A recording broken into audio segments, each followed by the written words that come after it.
Hello my dear students, I hope you all are well. আজকের ক্লাসে আমরা তোমাদের বিজ্ঞান বইয়ের অনুসন্ধানী পাঠ অধ্যায় 4 পড়ব। দেখো, অধ্যায় 4 হচ্ছে পদার্থের অবস্থা। এই অধ্যায়ে নিচের বিষয়গুলো আলোচনা করা হয়েছে। দেখো, এই অধ্যায়ে কোন কোন বিষয়গুলো আলোচনা করা হয়েছে তা শুরুতে দেয়া আছে।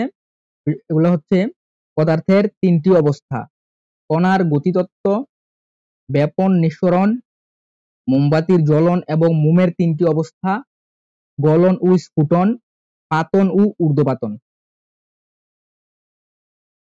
কঠিন, তরল ও বায়বীয় পদার্থের এই 3 অবস্থায় তাদের ধর্ম ও বৈশিষ্ট্য ভিন্ন হয়ে থাকে, ফলে তাদের ব্যবহারও 3 অবস্থায় ভিন্ন ভিন্ন।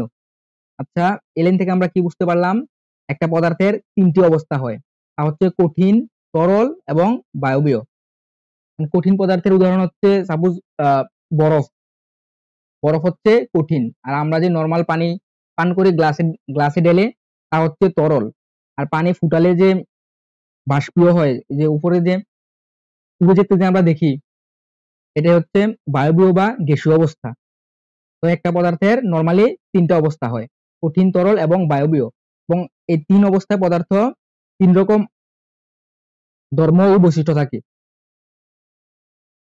তারপর দেখো, এই অধ্যায়ে পদার্থের বিভিন্ন অবস্থার প্রেক্ষিতে তাদের ধর্ম ও বৈশিষ্ট্য এবং দৈনন্দিন জীবনের সঙ্গে সংশ্লিষ্ট বিভিন্ন বিষয় আলোচনা করা হবে। কণার গতিতত্ত্ব, কাইনেটিক থিওরি অফ পার্টিকেলস। আমরা জানি যে সকল পদার্থই ক্ষুদ্র ক্ষুদ্র কণা, অণু এবং পরমাণু দ্বারা গঠিত।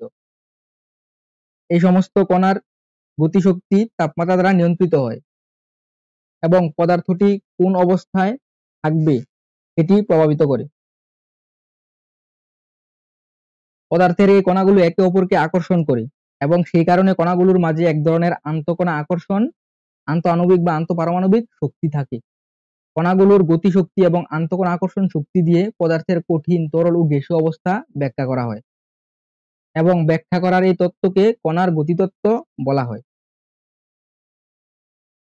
কঠিন পদার্থের কণাগুলোর মধ্যে আকর্ষণ শক্তি খুব বেশি থাকে, ফলে কণাগুলো তাদের নিজেদের মধ্যে খুব কাছাকাছি বা ঘনিষ্ঠভাবে অবস্থান করে এবং নিজেদের অবস্থান থেকে নড়াচড়া করতে পারে না।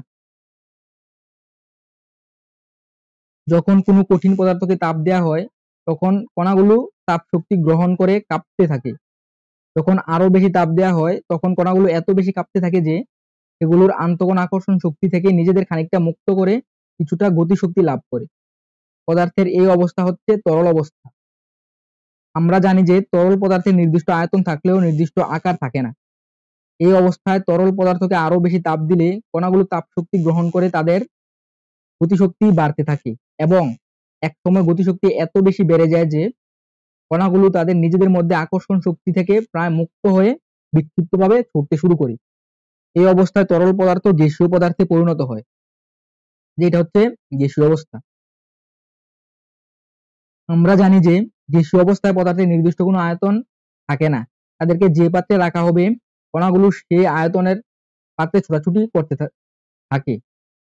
গ্যাসীয় অবস্থা প্রাপ্ত হওয়ার পর আরো তাপ প্রয়োগ করা হলে কণাগুলো তখন আরো বেশি জোরে ছুটতে থাকবে এবং কণাগুলোর গতিশক্তি বৃদ্ধি পাবে। আচ্ছা, আমরা এতটুকু পরে কি বুঝলাম?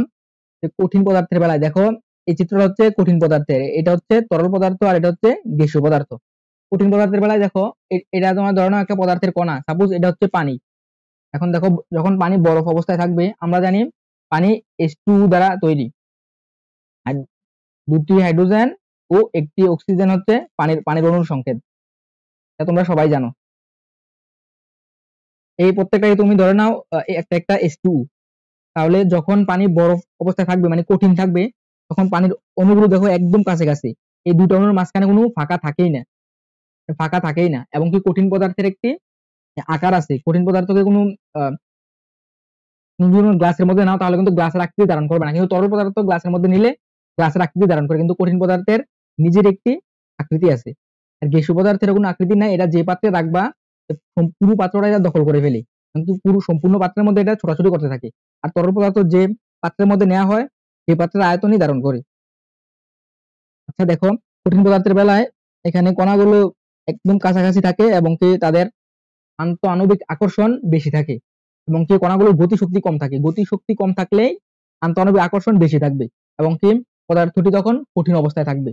আর কণাগুলোর গতিশক্তি যদি বৃদ্ধি পায় তাহলে আন্তঃআণবিক আকর্ষণ কমে যাবে। আন্তঃআণবিক আকর্ষণ কমে গেলে কঠিন পদার্থ থেকে তরল অবস্থায় পরিণত হবে।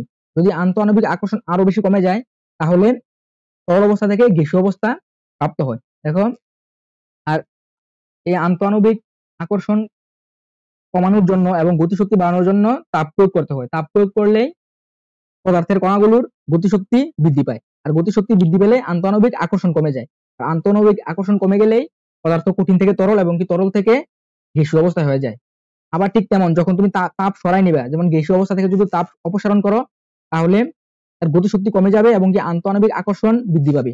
আন্তঃআণবিক আকর্ষণ বৃদ্ধি পেলে এই গ্যাসীয় পদার্থ তরল অবস্থায় পরিণত হবে। যদি তরল পদার্থ থেকে তুমি আরো তাপ অপসারণ করো তাহলে তরল পদার্থ কঠিন অবস্থায় পরিণত হবে। যেমন ফ্রিজে আমরা পানি রাখলে বরফ হয়ে যায়, আর নরমালি আমরা বরফ যদি পাত্রের মধ্যে নিয়ে তাপ দিতে থাকি তাহলে বরফ প্রথমে পানি হয়ে যাবে, তরল হয়ে যাবে, লিকুইড ফর্ম হয়ে যাবে। যদি আরো তাপ দিতে থাকি তাহলে দেখবে একসময় বাষ্প হচ্ছে, পাত্রের উপর থেকে দেখবা পানি উড়ে যাচ্ছে। এটি হচ্ছে পানির গ্যাসীয় অবস্থা।